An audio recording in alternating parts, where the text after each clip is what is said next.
आपके घर पे माता की कृपा क्यों नहीं हो पाती है? आखिर आप ऐसी क्या गलतियां करते हैं कलश स्थापना के अंदर जिससे आपके घर में कलश स्थापित तो हो जाता है नवरात्रों के अंदर, लेकिन माँ की कृपा यानी माँ का आशीर्वाद आपको प्राप्त नहीं हो पाता है। नमस्कार, जय माँ काली। मैं माँ काली का एक बहुत ही छोटा सा दास हूँ और आज उन्हीं के आशीर्वाद से मैं आपके लिए ये विशेष वीडियो लेकर के आया हूँ। इससे पहले कि मैं वीडियो शुरू करूँ, मेरी आपसे एक छोटी सी रिक्वेस्ट। मैं हिंदू हूँ और मेरा काम है कि मैं हिंदू धर्म पर ऐसी वीडियो लेकर के आपके लिए आता रहूं, लेकिन मेरा साथ आगे तभी बरकरार रहेगा जब आप मुझे सपोर्ट करें, जिसके लिए आपको मेरे चैनल को सब्सक्राइब करना पड़ेगा और मेरी वीडियो को बस लाइक करना पड़ेगा। इतना छोटा सा काम अगर आप मेरे लिए कर सकें तो आपका बहुत बहुत धन्यवाद। अब वीडियो स्टार्ट करते हैं। नवरात्रि 9 दिन की होती है, लेकिन कलश की स्थापना नवरात्रि के पहले दिन ही कर दी जाती है। अब कलश की स्थापना कैसे करनी है मैं आपको बताता चलूंगा, आप नोट करते चलिए। सबसे पहले आपको लकड़ी का पाटा लेना है, यानी आपको लकड़ी की एक छोटी सी चौकी लेनी है। कुछ लोग उसे लकड़ी का पाटा बोलते हैं, कुछ लोग उसे लकड़ी की चौकी बोलते हैं। चौकी या पाटा लकड़ी का ही होना चाहिए, इस बात का ध्यान रखिएगा। किसी स्टील, लोहे का या किसी प्लास्टिक का नहीं होना चाहिए, लकड़ी का ही आपका पाटा होना चाहिए, यानी चौकी होनी चाहिए। उसके बाद आपको इस पाटे पे लाल रंग का कपड़ा बिछा देना है। कपड़े का रंग लाल होना चाहिए। यदि लाल रंग का कपड़ा नहीं है तो आप उसकी जगह गुलाबी या फिर ऑरेंज यानी संतरी कलर का कपड़ा भी बिछा सकते हैं, लेकिन अगर लाल कपड़ा हो तो बहुत ज्यादा शुभ होगा। उसके बाद जब आप पाटे के ऊपर, लकड़ी की चौकी के ऊपर लाल कपड़ा बिछा देंगे, उसके बाद में जो चौकी का दायां तरफ है यानी राइट साइड, जो चौकी दाईं तरफ है, देखिए मेरा तो दायां ये होता है, मेरा राइट साइड ये है, आप अपना राइट साइड देख लीजिएगा। तो जो चौकी का दायां तरफ है यानी राइट साइड है, आपको वहां पर 2 पान रखने हैं, 2 पान के पत्ते रखने हैं। एक पान के पत्ते के ऊपर आपको दूसरा पान का पत्ता रखना है, ऐसे करके आपको 2 पान के पत्ते वहां पर रखने हैं, केवल 2, एक के ऊपर दूसरा, ऐसे 2 रखने हैं। उन पान के पत्तों के ऊपर आपको एक सिक्का रखना है। सिक्का आपका 1 रुपए का भी हो सकता है, 2 रुपए का भी हो सकता है, 5 रुपए का भी हो सकता है और 10 रुपए का भी हो सकता है, 20 रुपए का भी हो सकता है। जितने रुपए का आपको सिक्का रखना है उतने रुपए का आपको सिक्का उन पान के पत्तों में रख देना है। केवल एक ही सिक्का रखना है और एक सुपारी आपको रख देनी है। सुपारी टूटी नहीं होनी चाहिए, सुपारी एकदम साबुत होनी चाहिए, सजी होनी चाहिए, टूटी नहीं होनी चाहिए। इस बात का आपको खास ध्यान रखना है। इसके बाद ये तो हुआ पाटे के सीधी तरफ यानी राइट साइड में आपको क्या करना है। अब पाटे के लेफ्ट साइड में आपको क्या करना है, यानी बाईं तरफ जो चौकी है उसकी बाईं तरफ क्या करना है। ये मेरा बायां तरफ है, आप अपना बायां तरफ खुद देख लीजिएगा। बाएं तरफ आपको अखंड ज्योति रखनी है। अभी जलाना नहीं है अखंड ज्योति को, अभी आपको बत्ती बना करके उसमें पूरा भर करके घी आपको अखंड ज्योति रखनी है, अभी जलाना नहीं है। मैं बताऊंगा आपको कब जलाना है। जो अखंड ज्योति है वो तेल की कभी नहीं जलाई जाती है, वो हमेशा घी की जलाई जाती है। कई लोग तेल की जला देते हैं, जो भी ठीक नहीं है। लेकिन यदि आपके घर में पैसे की कमी है, आप आर्थिक रूप से इतना मजबूत नहीं है, तो फिर आप तेल की ज्योति भी जला सकते हैं। लेकिन अगर आपके पास थोड़ा बहुत पैसा है, आप माता रानी का पैसा खर्च कर सकते हैं, तो मेरा आपसे हाथ जोड़ के निवेदन है कि आप घी का अखंड ज्योति ही जलाएं। आपने राइट साइड में चौकी के रख दिया है 2 पान के पत्ते, एक सिक्का और एक सुपारी उसके ऊपर, और लेफ्ट साइड में आपने रख दिया है चौकी के अखंड ज्योति की बत्ती बना करके उसमें घी लगा करके। अभी उसको स्टार्ट नहीं करना है, ठीक है। लेकिन अब मैं आपको बता रहा हूं कि आपने गलती क्या करी। जो मैंने बताया आपने वो कर दिया। कई लोग बोलेंगे हमें तो ये आता ही था। मैं आपको एक नई चीज बता रहा हूं। नई चीज ये है कि पान का पत्ता रखने से पहले या फिर अखंड ज्योति रखने से पहले आपको पूरी चौकी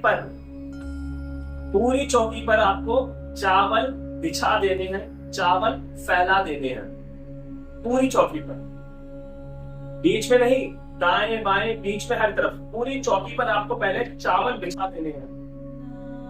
उसके बाद ही आपको दाईं तरफ 2 पत्ता पान के, उस पे एक सिक्का और एक साबुत सुपारी, और बाईं तरफ लेफ्ट साइड में आपको अखंड ज्योति की बाती बना करके और फिर उसमें डाल करके रख देना है।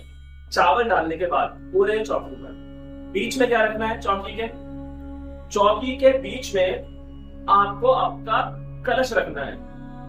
कलश तांबे के लोटे का भी हो सकता है, कलश स्टील के लोटे का भी हो सकता है, कलश पीतल के लोटे का भी हो सकता है, कलश आपका कांसे के लोटे का भी हो सकता है। और अगर आपके पास लोटे नहीं है तो आप मिट्टी का भी कलश खरीद के बाजार से ला सकते, वो आपको रखना है बीच में कलश। उस कलश में आपको जल डालना है, शुद्ध जल। उसके अलावा थोड़ी सी बूंदे आपको उसमें गंगा जल की भी डालनी है। यानी कलश को पहले आपको बीच में रखना है चौकी के, फिर आपको उसमें पानी भरना है, उसके बाद कुछ बूंदे आपको उसमें गंगा जल की डालनी है। फिर आपको कलश के चारों तरफ 5 पत्ते लगाने हैं। जैसा कि इस फोटो में आप देख सकते हैं, 5 पत्ते आपको कलश के चारों तरफ लगाने हैं। अब वो जो 5 पत्ते हैं वो किस किस के होंगे मैं आपको बता देता हूं। उन 5 पत्तों में से एक पत्ता आपका होना चाहिए बरगद का, एक पत्ता आपका होना चाहिए आम का, एक पत्ता होना चाहिए आपका पीपल का, एक पत्ता होना चाहिए आपका कूलर, और एक पत्ता होना चाहिए आपका पान का। हो गए ना आपके 5 पत्ते। लेकिन अगर आपको बरगद का, पीपल का, कूलर का, आम का पत्ता नहीं मिल रहा, कि अगर एक पत्ता भी कम पड़ जाएगा तो हमारी पूरी विधि खराब हो जाएगी। या तो आपको 5 के 5 पत्ते मिले जो मैंने भी बताए हैं, लेकिन अगर आपको ये पत्ते नहीं मिल पा रहे हैं आसानी से तो घबराइए मत। आप दुकान पर जाकर के 5 पान के पत्ते खरीद के ले आइए और वो आप लगा देंगे कलश के चारों तरफ। 5 पान के पत्ते, कोई दिक्कत वाली बात नहीं होगी। ठीक है, इतना आपने कर देना है। उसके बाद आपको कलश में एक सिक्का डालना है। वो सिक्का कितने भी रुपए का हो सकता है, और एक सुपारी भी डालनी है। इस तरह से आपका कलश तैयार हो चुका है और आपने उसे बीचों बीच लकड़ी की चौकी के रख दिया है। अब आपको क्या करना है, चौकी के ठीक आगे आपको माँ दुर्गा की एक मूर्ति रखनी है। मूर्ति मतलब फोटो, अगर मूर्ति है तो अच्छी बात है, नहीं तो फोटो रख दीजिए माँ दुर्गा की आप।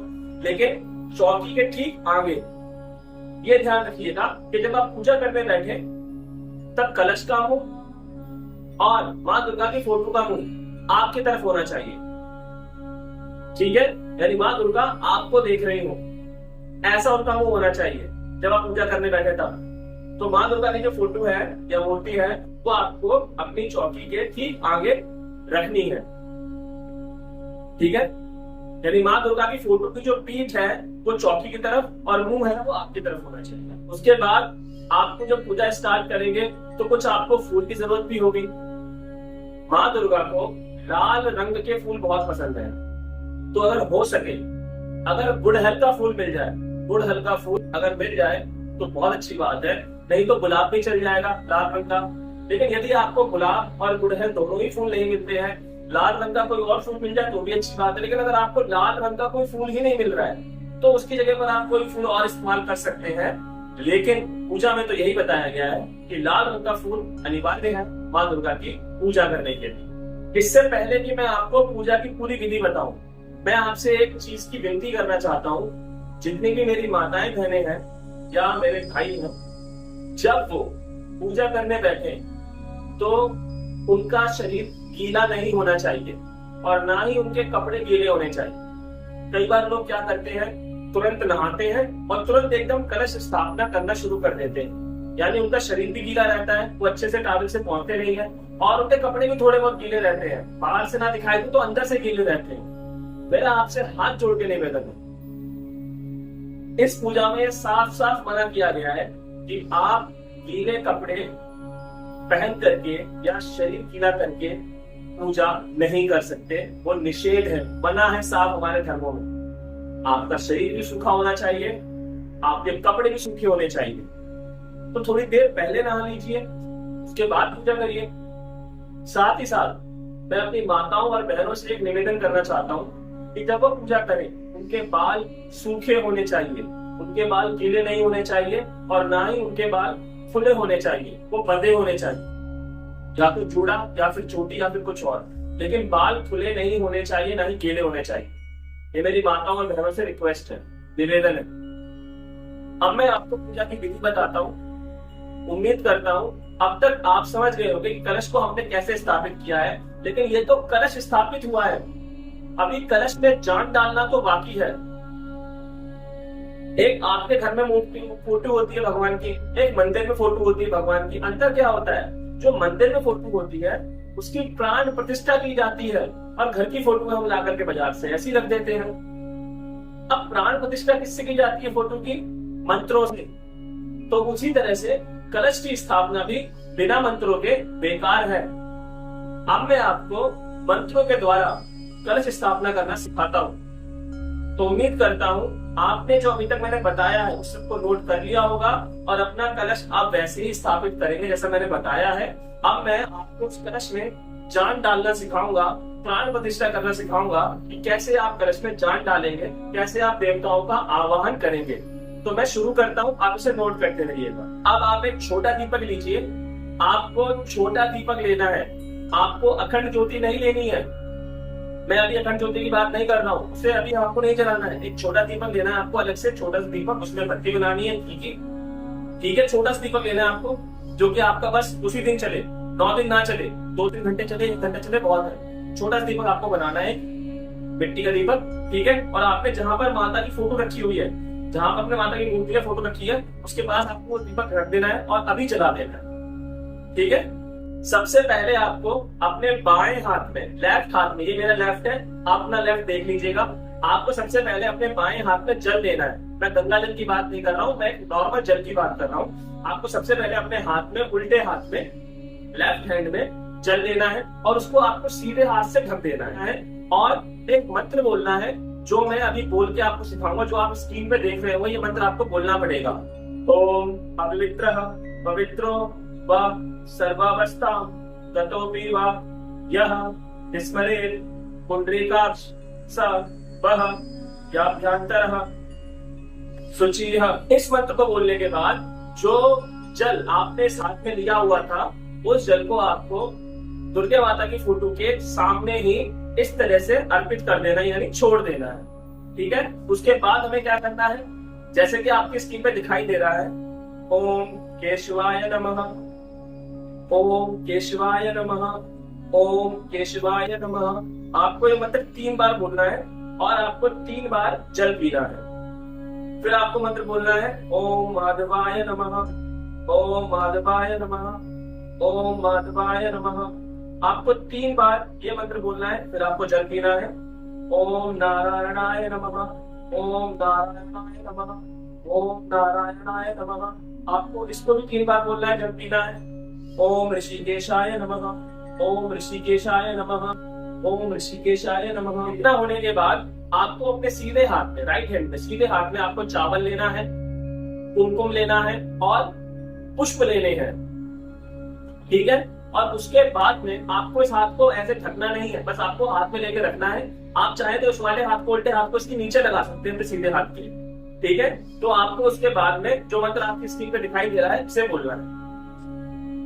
ओम पृथ्वी त्वया व्रता लोक देवी त्वं विष्णुना व्रता त्वं च धरे मां देवी पवित्रम कुरु चासनम। उसके बाद आपको ये सभी 3 चीजें, चावल, फूल और कुमकुम, जो आपने अपने हाथ में ले रखे थे सीधे वाले में, जिस आसन पे आप बैठे हैं उस आसन के ठीक आगे छोड़ देना है। माता रानी की फोटो आगे नहीं छोड़ना है, आसन के ठीक आगे छोड़ देना है, पृथ्वी पे, धरती पे आपको ये छोड़ देना है। उसके बाद आपको एक बहुत ही जरूरी काम करना है, आपको अपने आसपास की सभी दिशाओं को बांध देना है। कई बार क्या होता है कि जब हम पूजा कर रहे होते हैं तो हमारे आसपास कुछ बुरी आत्माएं आ जाती हैं, जो हमारी पूजा का फल लेती रहती है, हम पूजा करते रहते हैं, फल उनको मिलता रहता है। तो आप जब पूजा करें तो जो मंत्र मैं आपको बताने वाला हूँ अब, वो मंत्र आपको बोलना जरूरी है, ताकि जो आपके आसपास की दिशाएं हैं वो सारी बंद जाएं, कोई भी आपकी पूजा के बीच में बुरी शक्ति अंदर ना प्रवेश कर सके। अब वो मंत्र आपकी स्क्रीन पर है, जिसे आपको बोलना है। ओम अपसर्पन्तु ये भूता भूमि संसिता ये भूता विघ्न करता रस्ते नश्यन्तु अपक्रामन्तु भूतानि पिशाचाः सर्वतो दिशम सर्वेषाम विरोधे कुजकर्म समारभे। ये मंत्र बोलने के बाद में आपको अपने हाथ में, उल्टे हाथ में चावल लेने हैं और फिर आपको सभी दिशाओं में फेंक देना है, चारों तरफ, और ऊपर भी फेंक देना है, नीचे भी फेंक देना है। उसके बाद में आपको अपनी उंगली से, इस उंगली से पीला चंदन लेना है, पीला चंदन अपनी उंगली से लेना है और उसे अपने माथे पर लगाना है। अभी माता को तिलक नहीं करना, अभी आपको दुर्गे माता को तिलक नहीं करना है, अभी आपको चंदन लेना है और अपने माथे पर लगाना है और ये मंत्र स्क्रीन पे दिखाई दे रहा है, आपको ये बोलना है।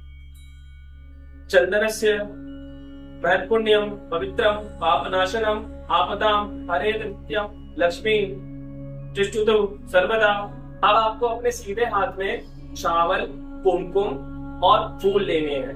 अपने सीधे हाथ में आपको, राइट हैंड में, चावल, कुमकुम और फूल लेने हैं और कलश की तरफ देखना है, क्योंकि अब हम कलश की पूजा करने वाले हैं। आपको कलश की तरफ देखना है और जो मंत्र मैं आपको स्क्रीन पे दिखा रहा हूँ, आपको ये मंत्र पूरे बोलने हैं और इस मंत्र को खत्म हो जाने के बाद में जो आपने अपने हाथ में चावल, फूल और कुमकुम लिया था, उसे आपको कलश के पास में चढ़ा देना है। कलश के ऊपर नहीं चढ़ाना है, कलश के पास में चढ़ा देना है ये मंत्र बोलने के बाद में। कलशस्य मुखे विष्णुः समाश्रितः कंठे रुद्रः मूले तस्य स्थितो रहसा मध्ये मातृगणाः स्थिताः कुक्षो तो सागर सर्वे सप्तद्वीजा वसुंधराः गर्वेदो यजुर्वेदः समावेदो अथर्वणः अडगस्य सहितं सर्वे कलशाम्बु समाश्रिताः आयानन्तो सर्वे देवेषु सर्वशक्ति समन्विताः। ये मंत्र बोलने के बाद में, जैसा मैंने आपको बताया है, तो आपने हाथ में चीज दे रखी थी, उसे आपको कलश के पास में चढ़ा देना है, समर्पित कर देना है। अब आपको अखंड ज्योति जलानी है। अब आपको अखंड ज्योति जलानी है, लेकिन उसको जलाते समय आपको ये मंत्र बोलना है जो आपको स्क्रीन पे दिखाई दे रहा है। ओम अग्नि ज्योति देवताभ्यो नमः आवाहयामि पूजयामि स्थापयामि नमः। और ऐसा बोलते बोलते आपको अखंड ज्योति को जला देना है। अब आपको दोनों हाथ जोड़ करके माँ दुर्गा का ध्यान करते हुए ये मंत्र बोलना है जो आपकी स्क्रीन पर आ रहा है। सर्व मंगले मांगले शिवे सर्वार्थ साधिके शरण्ये त्र्यंबके गौरी नारायणी नमोस्तुते। ओम शं शैलपुत्राय फट्। ओम ब्रह्मचारिण्ये नमः। ओम चां चां चां चंद्रघंटाय। ओम क्लीं कुष्मांडे क्लीं हुं। ओम स्कंदाय दैत्ये। ओम क्रों क्रों कात्यायने। क्रों क्रों फट्। ओम श्री कलिप्रकृति बीजे स्वाहा। ओम श्री महागौर्ये। ओम शम सिद्धिप्रदाय शम। ओम। इतने मंत्र बोलने के बाद में आपको माता रानी को आसन ग्रहण कराना है, यानी आपको एक लाल कपड़ा उस फोटो के नीचे भी रख देना है, उस मूर्ति के नीचे भी रख देना है जो आपने वहां पर रखी हुई है माता रानी की। अभी तक उस फोटो के नीचे, मूर्ति के नीचे कुछ नहीं था, लेकिन अब आपको उसके नीचे लाल कपड़ा बहुत छोटा सा रख देना है, उसके ऊपर आपको फोटो को अब रखना है ये मंत्र बोलते हुए। श्री जगदम्बाय दुर्गा देव्ये नमः। आसनार्थे पुष्पाणि समर्पयामि। आपको एक लोटा छोटा सा अपने पास भर तक रखना है और एक चम्मच अपने पास भर कर रखनी है। मैं कलश की बात नहीं कर रहा हूँ, मैं छोटे लोटे की अलग से बात कर रहा हूँ। इसमें आपको शुद्ध जल भर के रखना है, उसमें एक चम्मच रखनी है और आपको उस चम्मच में जल लेना है और आपको माता रानी के ऊपर, मूर्ति के ऊपर यानी फोटो के ऊपर वो जल के छींटे देने हैं और आपको ये मंत्र बोलना है। श्री जगदम्बाय दुर्गा देव्ये नमः। स्नानार्थ जलम समर्पयामि। उसके बाद आपको पंचामृत मुझे लगता है सबको बनाना आता है। आपको पंचामृत से माता रानी पे छींटे देने हैं, स्नान कराना है ये मंत्र बोलते हुए। श्री जगदम्बाय दुर्गा देव्ये नमः। पंचामृत स्नानम समर्पयामि। उसके बाद क्योंकि पंचामृत के छींटे देने से माता रानी के ऊपर पंचामृत गिर चुका है, अब आपको माता रानी के शरीर को दोबारा से शुद्ध करना है, तो आपको दोबारा से पानी के छींटे देने होंगे जो आपने उसी लोटे भर के रखा हुआ है। तो आपको लोटे से फिर से चम्मच से पानी निकालना है और माता रानी पे ये मंत्र बोलते हुए पानी के छींटे देने हैं। श्री जगदम्बाय दुर्गा देव्यो नमः शुद्धोदक स्नानम समर्पयामि। उसके बाद आपको माता रानी की फोटो या मूर्ति को चुनरी चढ़ानी है। अगर आपके पास कपड़े हैं, आप खरीद के लाए बाजार से कपड़े माँ के लिए, घाघरा या कुछ और, तो वो भी आप भेंट कर सकते हैं, चढ़ा सकते हैं। नहीं तो जो चुनरी है, एक चुनरी दुकान से ले आइएगा और ये मंत्र बोलते हुए माता रानी को आप वो चुनरी फोटो पे चढ़ा दीजिएगा। श्री जगदम्बाय दुर्गा देव्य नमः वस्त्रम समर्पयामि। उसके बाद आपको लच्छा सूत्र लेना है। लच्छा सूत्र आपको तोड़ना है थोड़ा सा टुकड़ा, और वो भी आपको माता रानी की फोटो पे इस मंत्र को बोलते हुए चढ़ा देना है। श्री जगदम्बाय दुर्गा देव्य नमः सौभाग्य सूत्रम समर्पयामि। इसके बाद आपको इस उंगली से चंदन पीला वाला लेना है और माता पे छींटे देने, माता की फोटो पे आपको छींटे देने, ये मंत्र बोलते हुए। श्री जगदम्बाय दुर्गा देव्य नमः चंदनम समर्पयामि। उसके बाद आपको कुमकुम के छींटे देने हैं माता रानी के ऊपर फोटो पे, ये मंत्र बोलते हुए। श्री जगदम्बाय दुर्गा देव्य नमः कुमकुम समर्पयामि। उसके बाद आपको माता रानी को लाल सिंदूर चढ़ाना है, छींटे नहीं देने हैं। मतलब आपको माता रानी के टीका करना है, बिंदी लगानी है गोल लाल सिंदूर की, ये मंत्र बोलते हुए। श्री जगदम्बाय दुर्गा देव्य नमः सिंदूरम समर्पयामि। उसके बाद आपको माता रानी को एक छोटी सी काजल की डिब्बी भेंट करनी है, यानी चढ़ानी है, ये मंत्र बोलते हुए, काजल की डिब्बी। श्री जगदम्बाय दुर्गा देव्य नमः कज्जलम समर्पयामि। उसके बाद आपको एक छोटा चूड़ी, बड़ी चूड़ी नहीं, छोटी सी चूड़ियां जो होती है, क्योंकि माता रानी 9 दिन में हमारे घर में छोटी कन्या बन के आती है, तो छोटी चूड़ियों का एक आपको पैकेट लेना है, छोटा सा। मैं कह 2 चूड़ी हो, 4 चूड़ी हो तब भी चल जाएगा, जोड़े में होना चाहिए, तो 2 या 4 या 6 या 8 ऐसे होना चाहिए चूड़ी। और ये मंत्र बोलते हुए आपको मैया को चढ़ाना है। श्री जगदम्बाय दुर्गा देव्यो नमः आभूषणम समर्पयामि। उसके बाद में जो फूल माला, फूल की बात नहीं कर रहा हूं मैं, फूल माला जो आप लेकर के आए हैं बाजार से, वो आपको ये मंत्र बोलते हुए मैया की फोटो पे चढ़ा देनी है। श्री जगदम्बाय दुर्गा देव्यो नमः पुष्पमाला समर्पयामि। उसके बाद जो धूप बत्ती आप जलाएंगे, अब आपको धूप बत्ती जलानी है, और अगर आपने पहले ही जला दी है तो भी कोई दिक्कत वाली बात नहीं है। आपको धूप बत्ती की धूप कुछ इस तरह से माता रानी को देना है, माता की फोटो को आपको इस तरह से धूप देना है, ये मंत्र बोलते हुए। श्री जगदम्बे दुर्गा देव्यो नमः धूपमाधापयामि। उसके बाद आपने जो दीपक जलाया था छोटा वाला, जो आपने फोटो के पास में रखा हुआ था, मैं अखंड ज्योति की बात नहीं कर रहा हूँ, मैं अखंड ज्योति की बात नहीं कर रहा हूँ, मैं छोटे दीपक की बात कर रहा हूँ, जो आपके फोटो के पास में रखा हुआ था। उस दीपक को आपको माता को दिखाना है, तो दीपक आप हाथ में उठा करके इस तरह से दिखा दीजिए, आप वहीं पर रखा रहे दीपक को, वहीं पर रखा रहे दीजिए और ऐसे करके दिखा दीजिए आप दीपक को, ये मंत्र बोलते हुए। श्री जगदम्बे दुर्गा देव्यो नमः दीपम दर्शयामि।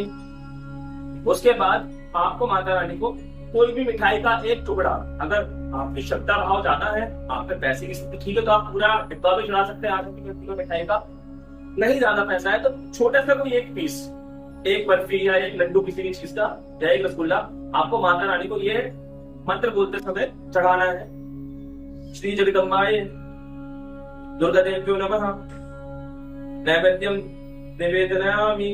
आपको माता रानी को कोई एक फल, चाहे सेब हो, एक पीस, ज्यादा भी हो सकते हैं, 1 पीस से ज्यादा 1 किलो भी हो सकता है, 2 किलो भी हो सकता है, या फिर 1 पीस भी हो सकता है, सेब, केला, अमरूद, पपीता, कुछ भी एक फल आपको माता रानी को ये मंत्र बोलते हुए चढ़ाना है। श्री जगदम्बयो दुर्गा देव्यो नमः फलानि समर्पयामि। उसके बाद आपको माता रानी को तांबूल समर्पयामि करना है, तांबूल चढ़ाना है, यानी सुपारी, ये मंत्र बोलते हुए। सुपारी साबुत होनी चाहिए। श्री जगदम्बाय देव्यो नमः तांबूलम समर्पयामि। और उसके बाद अंतिम में आपको माता रानी को पैसे चढ़ाने हैं, 1 का सिक्का, 2 का सिक्का, 5 का सिक्का, 10 का सिक्का, 20 का सिक्का, या फिर नोट, 50 का नोट, 100 का नोट, 500 का नोट आप चढ़ा सकते हैं, जितना आपका छुट्टा भाव हो, ये मंत्र बोलते हुए। श्री जगदम्बे दुर्गा देव्यो नमः दक्षिणाम समर्पयामि। ये सब करने के बाद आपकी दुर्गे माँ का पूजन संपूर्ण होता है। इसके बाद आपको माँ दुर्गा की आरती करनी है और आपका कलश 9 दिन के लिए पूर्ण रूप से स्थापित हो चुका होगा। और आपको ध्यान रखना है कि अखंड ज्योति आपकी 9 दिन लगातार चलती रहनी चाहिए, बीच में बंद नहीं होनी चाहिए। प्लीज मेरे चैनल को सब्सक्राइब कर दीजिए, वीडियो को लाइक कर दीजिए। ऐसी वीडियो आपके लिए लाता रहूंगा। तब तक के लिए नमस्कार, जय मां काली।